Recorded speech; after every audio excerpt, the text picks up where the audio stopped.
Hey there. Subscribe to my channel and also press this bell icon so you can get latest video notifications. And this is absolutely free.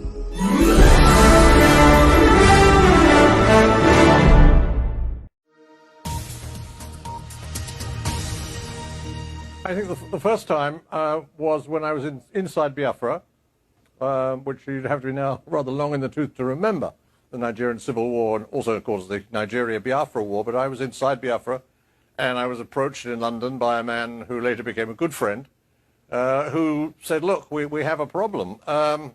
We don't have any man in any source in on the ground inside the encircled enclave. So, would you help us out? Just tell us what's going on inside there. So I said, well, okay.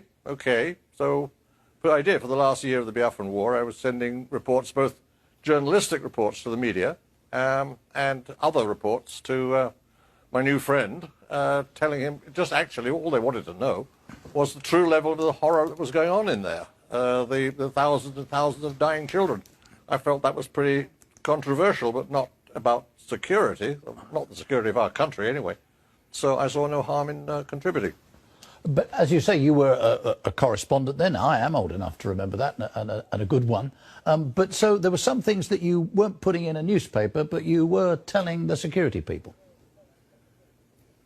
Yes, but basically what the security system wanted to know, apparently, was, is it true?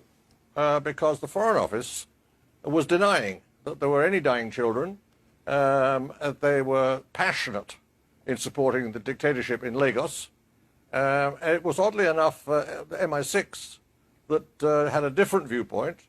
And the question then at the head of government conferences and Cobra committee meetings was, should we in fact continue supporting the Nigerian dictatorship in its slaughter of its own people, or should we not? Should we discontinue and urge a ceasefire? And there was a difference of opinion, quite a few differences of opinion. 2 ministers resigned over it. Mr. Thompson and Mr. Thomas both resigned. So this was a government that was split. I was very firmly on the side of the advisability of a ceasefire and a peace conference to end this horror. And I saw no harm, therefore, in confirming that the worst fears of what was going on inside Biafra were absolutely true. The children were dying like flies. Eventually, estimate, not by me, by relief organizations like the International Committee of the Red Cross, was that 1 million children died in there. And I was in the heart of it.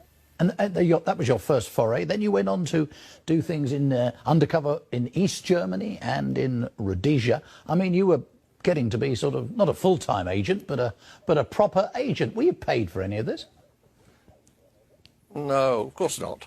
Of course not. No, back then it was a different sort of, I think, probably a different attitude. The spirit of the age, as the Germans call it, the zeitgeist was different. The Cold War was very much on. Our enemy was the USSR, specifically the Politburo and the KGB. They were dangerous to us. They threatened us. And so if you were asked, look, hey, can you possibly see your way clear to do us a favor? It was very hard to say no. Hey there. Subscribe to my channel and also press this bell icon so you can get latest video notifications. And this is absolutely free.